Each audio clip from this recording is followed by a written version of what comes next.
I was muted.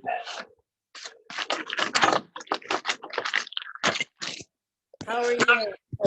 Baruch Hashem, well, thank you. And how are you doing? Doing okay, thank you. I didn't see a source sheet for today. I didn't either. Okay.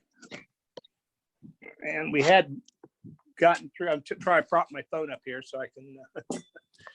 There we go. So I don't have. Okay, Steve's here. Someone's already started to record it. So let's see what.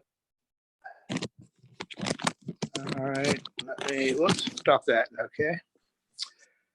Okay. So we'll just wing it as we go into it. Yes, that's the way it will go. I'm busy scratching my puppy's belly. She's having one of those needy moments. Yeah, we have two cats. One in particular is just all come up and really needs the attention. This is Bella. Hi, Bella. Hi, Bella. Yeah, cute little puppy. Yes. How are you doing? She's just about 12 weeks old. Oh, really? Oh my golly. 12 weeks. Gee. So I got all settled. I have my computer on a chair. I have my chumash. I thought I had her settled, and I walked away, and she decided she was going to chew on the chumash. And I explained that I had just studied with Rabbi Epstein, and I told her that if she chewed on my chumash, that I was going to call Rabbi Epstein, and he was going to kill her. So. Oh no. Fortunately, she doesn't understand that. What? I think. Right. I think it's just that the chumash needs to then be moved somewhere else. But I'm trying. And actually, at 12 weeks old, there's definitely a strong tendency to chew on anything that there is. So, in terms of a general lesson of not chewing, that would seem to definitely be worthwhile. I'm just glad she's not chewing on me as much as she was. Oh, she was. Oh, wow. Oh, yeah. It's not. You probably can't see it very much, but it's been awful. It's been my golly. You mentioned the chumash. Mine's over in the other room. I'm going to walk over and grab it just in case. I'll be right back. Go ahead. I'll be here. You ready to go to sleep?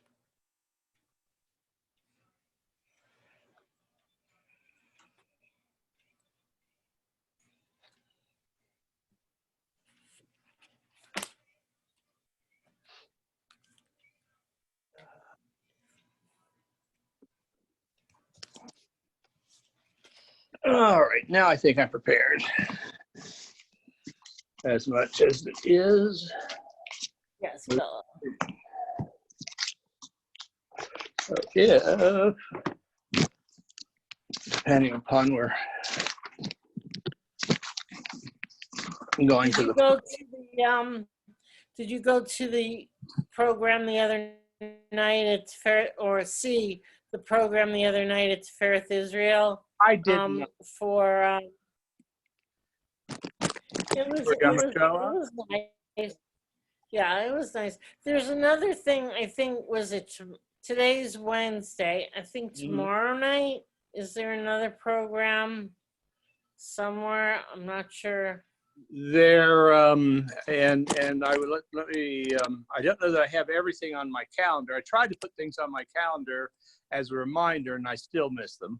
Oh, I definitely. If I don't have it on my calendar, I'm done. But having it on my calendar is not a guarantee. So, Hi, Stuart. Well, we got there, Stuart. Hi, and Steve's there, and Michelle is there. Hi, Michelle. And let's see here. Hi.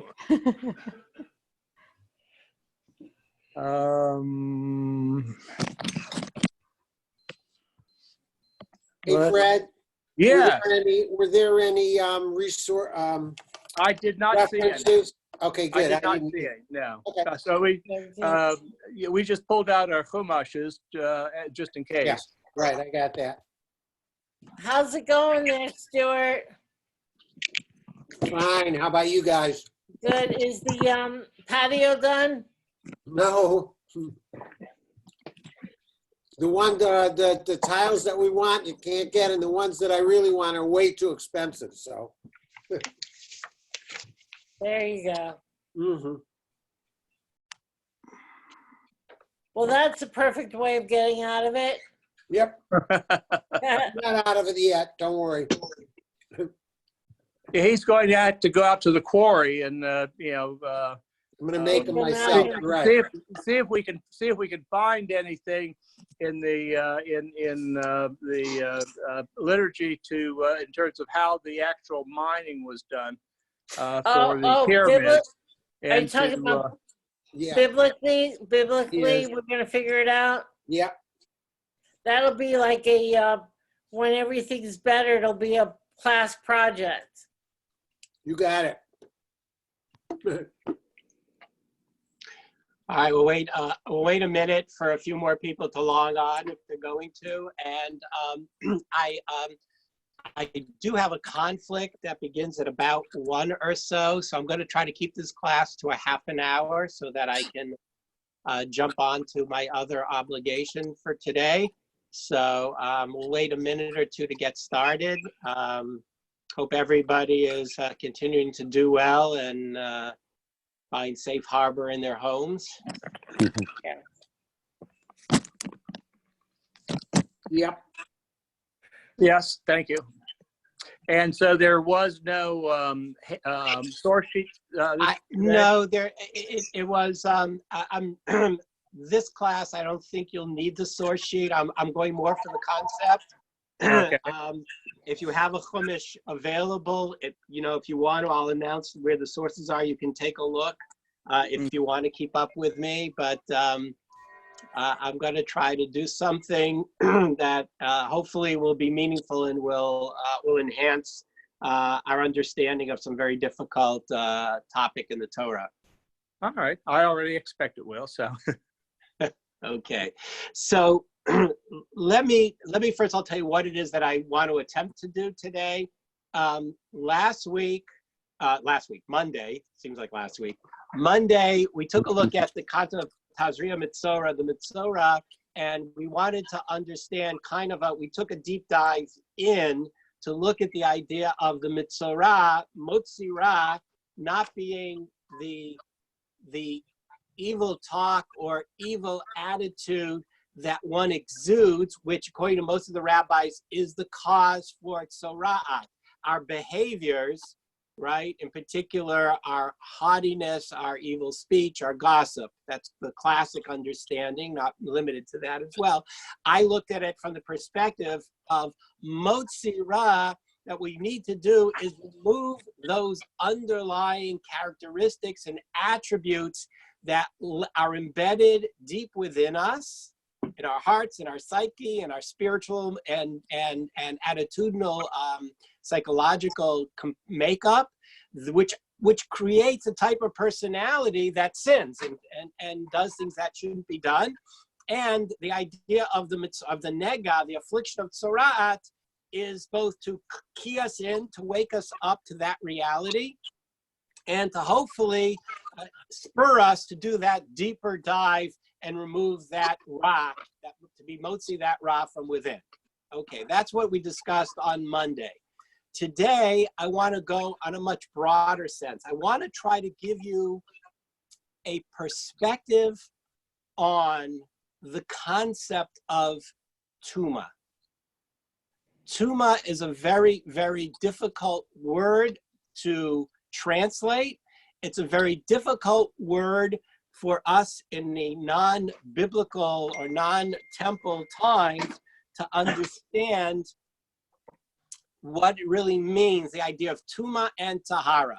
Tuma, for our purposes, I'm going to translate as spiritual or ritual impurity. Tahara which is the opposite, religious or spiritual purity, always comes, well, we'll see in a moment what it comes in relation to. Let me begin by telling you this part of the Torah, this part of Vayikra, is the most difficult part of the Torah for us to relate to. Last week's Parsha of Shemini wasn't much easier. All the rituals involved in the dedication of the temple and the laws of kashrut, which are super rational laws, super rational commandments. Yeah. But they also, at the conclusion, the last half of Shemini, which leads right into Parshat Tazria Metzora, also deals with Tuma. It deals with the Tuma, the ritual impurity of a nevela and a sheretz. What's a nevela? A nevela is an animal, kosher or otherwise, that is died or is imminently going to die, and that if we touch it, carry it, and or maybe even consume it, and a sheretz are creepy crawly things, these impart a level of tuma. So our rabbis actually, there's a distinction between, and we have Zot Torah Nevela. This is the law of these types of animals, these types of creepy crawly things. Then we have a break, which we'll see in a minute, the end of Parshat Shmini. And then we continue in Parshat Tazria and Metzora with 5 other types of tuma. What are the other 5 types of tuma that we have? The yoledet, the woman in childbirth, the Metzora, which we talked about on Monday, the Zav and Zava, the male and female that have some sort of nocturnal discharge, which we're not going to talk about, and the Nida, the menstruant woman. These are 5 areas of Tuma that are mentioned in this week's Parsha of Tazria Metzora. What is the difference between Nevela and Sheretz and these 5, and we'll see one more in a minute, is that the first category from last week's Parsha Shemini is what we refer to as contact tuma. What do I mean by contact tuma? The person becomes ritually impure by coming in contact, touching, carrying, eating those animals, versus the 5 in this week's Parsha of Tazria Metzora, which are tuma that come from within, that are physically attached to the body, right? The yoledet, woman in birth, the Metzora, affliction, the Zav, Zav, and Nida. And by the way, the archetype of contact tuma we find in Bamidbar. What is that? Anybody know? Parshat Chukat. The dead body. What? The dead body. Coming in contact with a corpse. By the way, that's the one where you need what? That's where the, excuse me, the paraduma comes into play for that. Okay, so first to begin with, we have these 2 types of tuma, Parshat Shemini, followed by Parshat Tazria Metzora. The first step in understanding what it's all about is the few verses at the end of Parshat Shemini that connect the first, the concept of contact tuma, with the second, with the concept of these other forms of tuma. Primarily, I'm going to speak about Metzora in this instance, and we'll see what we can develop from that. Those verses read as follows. At the end of Parshat Vayikra, if you want to look inside, it's chapter 11, beginning with verse 44. I'm sorry, verse 43. It says as follows. You shall not drop, now again, the translation, you shall not bring any, lo shitakatsu, you shall not bring any disgustingness, abomination upon yourselves through anything that swarms. You shall not make yourself tameh with them and thus become tameh. Otitamu bahem, it's meitem bam. You shall not become tameh. Why? Ki ani Hashem Elokeichem, because I am the Lord your God, and I have sanctified you, and I have made you holy, because I am holy. You shall not make your souls tameh through any of these things. Ki ani Hashem, I am God. It goes on to say, Vitem kadoshim ki kadosh ani. You shall be holy because I am holy. This is the law of the behemoth and the birds and the beasts and all living things that crawl upon the water and everything that crawls upon the land. Lahavdil bein tameh o bein tahor. To make a separation between the ritually impure and the ritually pure. Okay, in those 5 or 6 verses, what do we learn about the concept of tumah vis-a-vis this contact tumah, so to speak?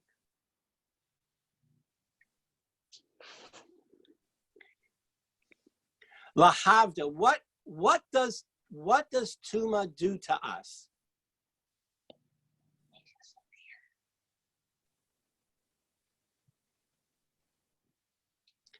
It creates a separation. What does it create a separation from? God. Well, okay, yes, that is true, but in a more specific way, not just God. Yeah, ourselves. Well, I'm looking for a word. You have to be outside the camp. Right. Well, we'll see that in a moment. Tumah creates a barrier from Kedusha. We are told, Kedoshim to you, Ki Kadoshim Hashem Elokeim. You shall be holy, right? Ki ani kadosh. That's what he says. It's phrased here. Kedoshim, Vitem Kedoshim Ki Kadosh Ani. You shall be holy because I am holy. Tumah is a block, is a barrier from being able to exhibit or be in that state of holiness. Are you tracking with me so far? Tumah does not equal or prevents engagement with Kedusha, with holiness. That's step number 1. We see that in Tumah. Okay? Likewise, when we talk about this idea of separation, right, of not coming in contact and being a impediment, so who said that you have to leave the camp? Who was that brave? Was that you, Dan? Yeah. No, that was me. Kohen, Well, so now, not just the Kohen, we're going to see that there are actually 3 types of tumah that cause us to distance ourselves.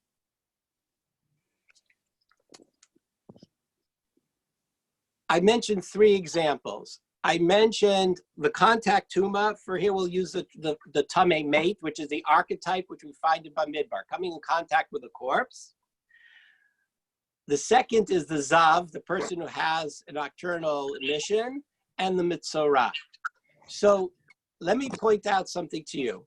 If you remember the beginning of Parsha of the book of Bamidbar, which we're going to get to in a few weeks. So the camp of Israel, how did the Jews encamp in the desert? around the Mishkan. So in the middle was what? The Mishkan. What was around the Mishkan? Who was right around the Mishkan? The Levim and the Levim. Tribe of Levi, very good. And then around the tribe of Levi was? The other tribes. The other tribes. Okay. So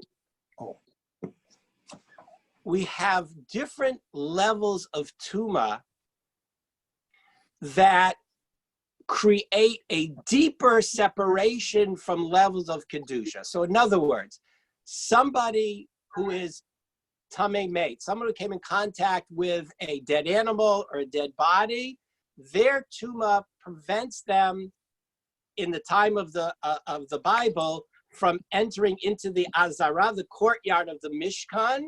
Today, that would be onto the Temple Mount, or in the time of the Beit HaMikdash, onto the Temple Mount. That's the most basic form of separation from something kadosh. Contact with the boundaries in which God is manifest. That person had to leave that area. The next stage was a person who was a Zav, the Torah tells us, couldn't enter into the camp of the Levi'im, even into the area in which the Levi'im would have been present. Hmm.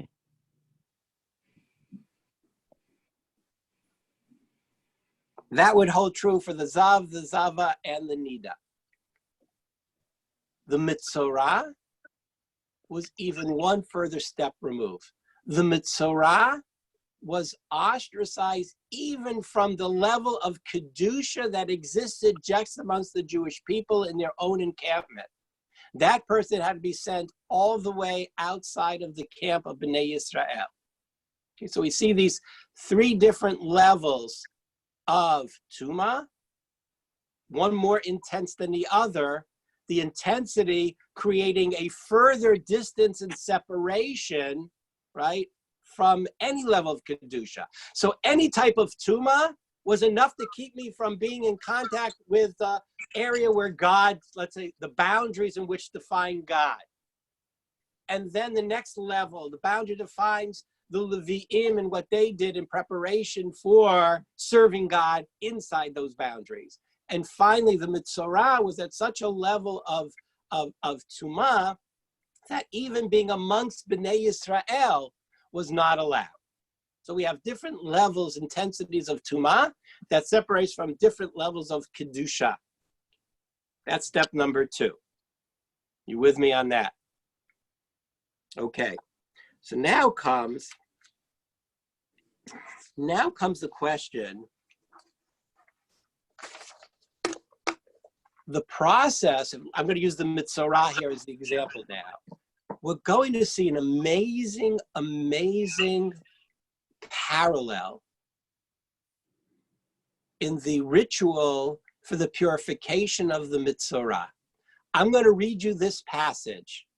Raise your hand as soon as you make the connection with another passage that seems very parallel to this. Okay? You with me on that? That's your challenge. So listen to what it says. This is the purification of the Mitzorah. The Kohen shall command and take for the purification 2 live birds. And the Kohen shall command and slaughter the first bird. And he shall sprinkle upon the one who is being purified from Tzora'at 7 times and purify him. And he shall send the live bird over the face of the field. Anyone? Okay, Dan, anyone else? Well, you've got a goat that you send away on Yom Kippur. The Seir HaMishtaleach, exactly. Next week's Parsha, only 1 Parsha away, 2 chapters away. Listen to what we read. From the congregation of Bnei Israel shall take 2 goats as a sin offering, and Aaron shall sacrifice the goat on which the lot to God fell, and sprinkle its blood on the kaporet and before the kaporet, the curtain, 7 times. And Aaron shall press his 2 hands on the head of the live goat and send it with a ready man to the desert. Do you see the parallel? Mm-hmm. By the way, the rabbi's comment, the birds, the 2 birds, like the 2 goats, needed to be exactly identical. One is slaughtered, its blood sprinkled, and then one is sent away. Amazing parallel, which you might not have ever noticed before. What verse is that, Rabbi? The verse about the birds? I'm sorry, where is that? Verse? Yeah. Chapter 14, verse 4 through 7. Okay. I mean, I didn't read all. There's some. I left out some parts of it to get to the meat of it. No pun intended. So what do we learn from this? Well, the one we're more familiar with, right, is the 2 goats on Yom Kippur. Correct? There's a lottery done. One goat gets the lottery, says Lashem. The other one goes to Azazel. So what is this ritual known as? We do it, and we read about it every Yom Kippur. What's this all about? Give me a word. Tshuva? Well, scapegoat transfer. Say what? Scapegoat, transfer. Well, you're both close. It's not about tshuva. It's about kapara. It's about kapara. What is kapara? What's the English word for kapara? Forgiveness, sort of. Yom Kippur. Kippur from Atonement. kapara. What's Atonement. kapara mean? Atonement. Atonement. Thank you. Atonement. Atonement. Right? The ritual of these two animals is to attain atonement. By the way, what is the word atone? What's the etymology of the word atonement?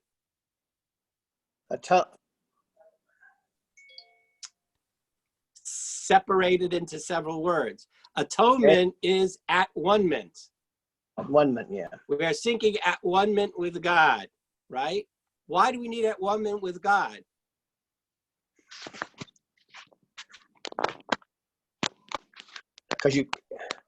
Because our sin, all right, I'll switch from the sophistic approach to the more lectural approach. When we sin, we create distance between ourselves and God. Right. Correct?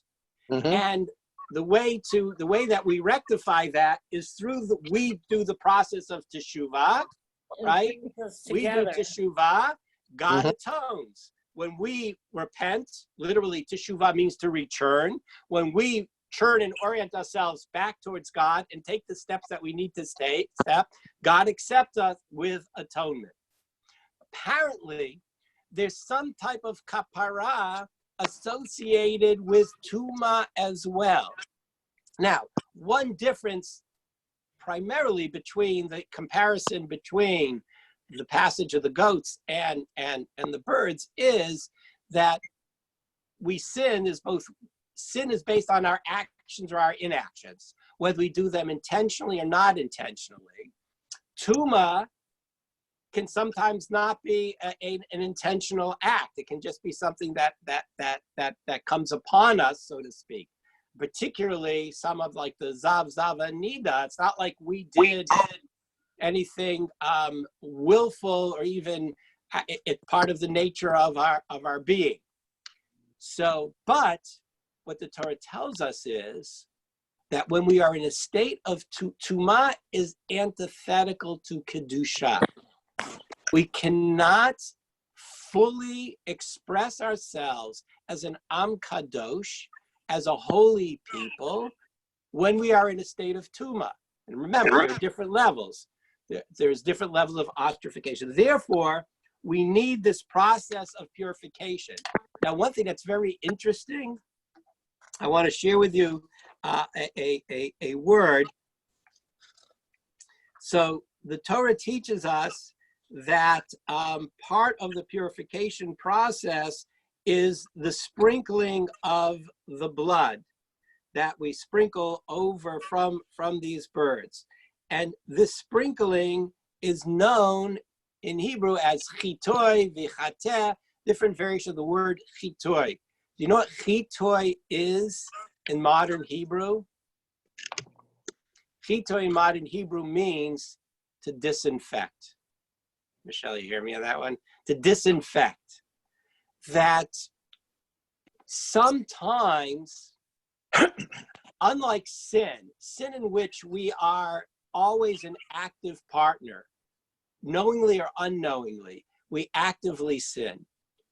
Tuma can sometimes be like an infection, that it comes upon us, whether we like it or not.